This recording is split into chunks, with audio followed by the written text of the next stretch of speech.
Hey there, foodies. Welcome back to my channel. Today, we're going to transform avocados into a creamy and delicious dessert. So, let's get started. First, we'll need 2 ripe avocados.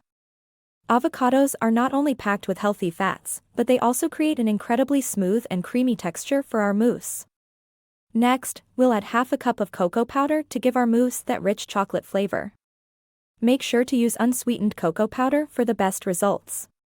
To sweeten things up, we'll add a 1/4 cup of maple syrup, or you can use your preferred sweetener. And a teaspoon of vanilla extract to enhance the overall taste. Now, we'll pour in half a cup of almond milk.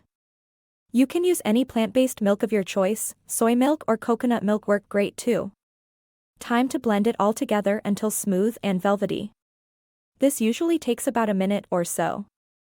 For an extra touch, I like to garnish my mousse with fresh berries and a sprig of mint. That's it for today's recipe. If you enjoyed this video and want more delicious and healthy ideas, make sure to subscribe to my channel and hit that notification bell. Thanks for watching, and I'll see you next time.